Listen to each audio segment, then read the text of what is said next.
ಓಂ ಮೂರ್ತಿತ್ವೇ ಪರಿಕಲ್ಪಿತಶ್ಚ ಶಪಥೋ ವರ್ತ್ಮಾ ಪುನರ್ಜನ್ಮನಾಂ ಆತ್ಮೇತ್ಯಾತ್ಮವಿದಾಂಕದುಶ್ಚೇತತಾಂ ಭರ್ತಾಮರಜ್ಯೋತಿಷಾಂ ಲೋಕಾನಾಂ ಪ್ರಳಯೋದಯಸ್ಥಿತಿವಿಭುಶ್ಚಾನೇಕಧಾ ಯಶ್ರುತೌ ವಾಚನ್ನಃ ಸತತಾತ್ಮನೇಕಕರ್ಣಸ್ತ್ರೈಲೋಕ್ಯದೀಪೋ ರವಿಃ.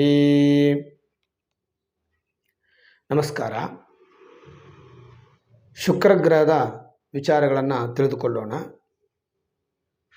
ಶುಕ್ರಗ್ರಹವು ಕಳತ್ರ ಕಾರಕತ್ವವನ್ನು ಹೊಂದಿದೆ.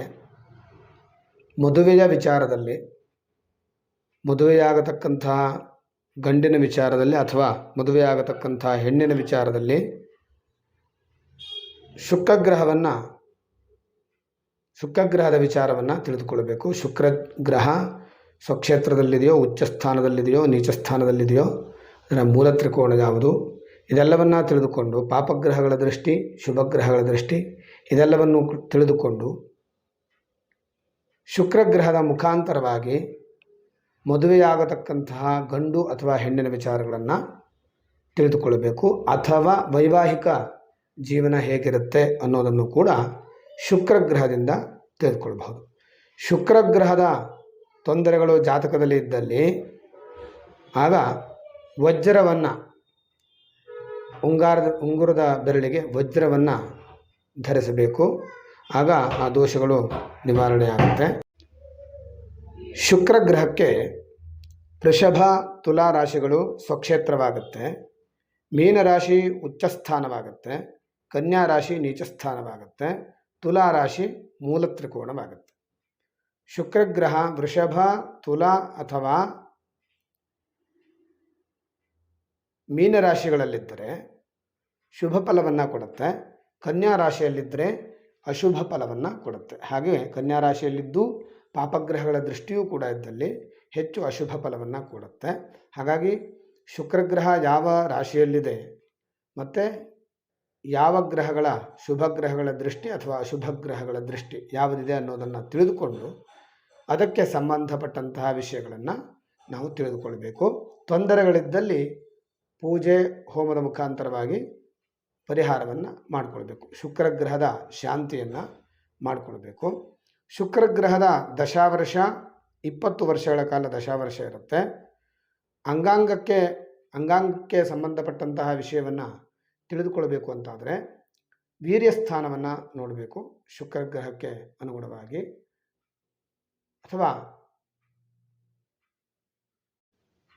ಅಂಡಾಣುವಿಗೆ ಸಂಬಂಧಪಟ್ಟಂತಹ ವಿಚಾರಗಳನ್ನು ತಿಳಿದುಕೊಳ್ಳೋದಾದರೂ ಕೂಡ ಶುಕ್ರಗ್ರಹದಿಂದ ನೋಡಬೇಕು.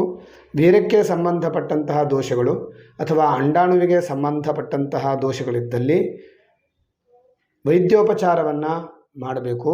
ಮೊಟ್ಟ ಮೊದಲಿಗೆ ವೈದ್ಯೋಪಚಾರದಿಂದಲೂ ಕೂಡ ಗುಣವಾಗದೇ ಇದ್ದಲ್ಲಿ ಶುಕ್ರಗ್ರಹದ ಆರಾಧನೆಯನ್ನು ಮಾಡಬೇಕು. ಶುಕ್ರಗ್ರಹದ ಅವಧಿ ಒಂದು ರಾಶಿಯಲ್ಲಿ 1 ತಿಂಗಳುಗಳ ಕಾಲ ಶುಕ್ರಗ್ರಹದ ಅವಧಿ ಇರುತ್ತೆ.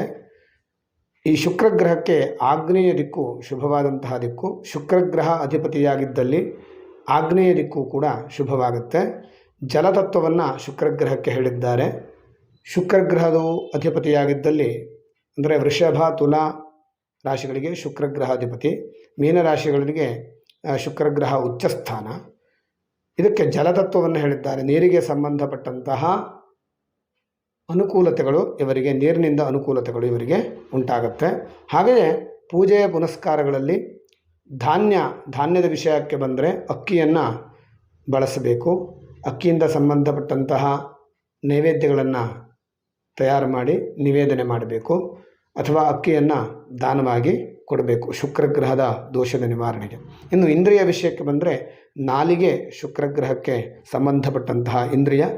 ನಾಲಿಗೆಯಲ್ಲಿ ದೋಷಗಳಿದ್ದರೆ, ಮಾತಿನಲ್ಲಿ ದೋಷಗಳಿದ್ದರೆ ಆಗ ವೈದ್ಯೋಪಚಾರವನ್ನು ಮಾಡಿ, ವೈದ್ಯೋಪಚಾರದಿಂದಲೂ ಕೂಡ ಗುಣವಾಗದೇ ಇದ್ದಲ್ಲಿ ಶುಕ್ರಗ್ರಹದ ಆರಾಧನೆಯನ್ನು ಮಾಡಬೇಕು, ಜಪಹೋಮವನ್ನು ಮಾಡಬೇಕು. ಹಾಗೆಯೇ ಕಫಕಾರಕವೂ ಕೂಡ ಹೌದು ಶುಕ್ರಗ್ರಹ.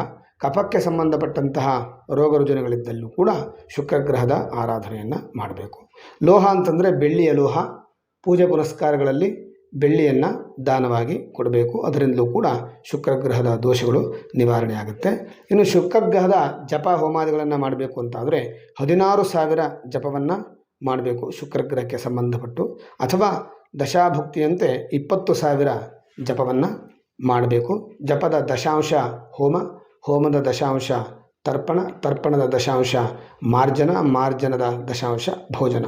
ಹೀಗೆ ಪೂಜೆ ಪುನಸ್ಕಾರಗಳನ್ನು ಆಚರಿಸಬೇಕು. ಇನ್ನು ಹೂವಿನ ವಿಚಾರಕ್ಕೆ ಬಂದರೆ, ಪುಷ್ಪದ ವಿಚಾರಕ್ಕೆ ಬಂದರೆ, ಬಿಳಿಯ ಪುಷ್ಪಗಳಿಂದ ಶುಕ್ರಗ್ರಹವನ್ನು ಆರಾಧನೆ ಮಾಡಬೇಕು, ಪೂಜಿಸಬೇಕು. ಶುಕ್ರಗ್ರಹದ ದೃಷ್ಟಿ 7ನೇ ಮನೆ, 7ನೆಯ ಮನೆಯನ್ನು ಶುಕ್ರಗ್ರಹ ನೋಡುತ್ತೆ. ಹಾಗೆಯೇ ಶುಕ್ರಗ್ರಹಕ್ಕೆ ಬುಧ, ಶನಿ ಮತ್ತು ರಾಹುಗ್ರಹಗಳು ಮಿತ್ರಗ್ರಹಗಳು, ಕುಜ ಮತ್ತು ಗುರುಗ್ರಹಗಳು ಸಮಗ್ರಹಗಳು, ಶತ್ರುತ್ವವೂ ಇಲ್ಲ ಮಿತ್ರತ್ವವೂ ಇಲ್ಲ. ಶತ್ರುಗ್ರಹಗಳು ಅಂತಂದರೆ ರವಿ, ಚಂದ್ರ ಮತ್ತು ಕೇತುಗ್ರಹಗಳು ಶತ್ರುಗ್ರಹಗಳು. ಶುಕ್ರಗ್ರಹದ ಬಣ್ಣ ಬಿಳಿಯ ಬಣ್ಣ, ಪಂಚ ಕೋಣದ ಆಕಾರದಲ್ಲಿ ಚಿಹ್ನೆ ಇರುತ್ತೆ ಶುಕ್ರಗ್ರಹದ ಚಿಹ್ನೆ. ಹೀಗೆ ಶುಕ್ರಗ್ರಹಕ್ಕೆ ಸಂಬಂಧಪಟ್ಟಂತಹ ವಿಷಯಗಳನ್ನು ತಿಳಿದುಕೊಂಡು ಆಯಾ ತೊಂದರೆಗಳು ಜಾತಕದಲ್ಲಿ ಇದ್ದಲ್ಲಿ ಶುಕ್ರಗ್ರಹದ ಆರಾಧನೆಯನ್ನು ಮಾಡಿ ಆಯಾ ತೊಂದರೆಗಳನ್ನು ನಿವಾರಣೆ ಮಾಡಿಕೊಳ್ಬೇಕು. ನಮಸ್ಕಾರ.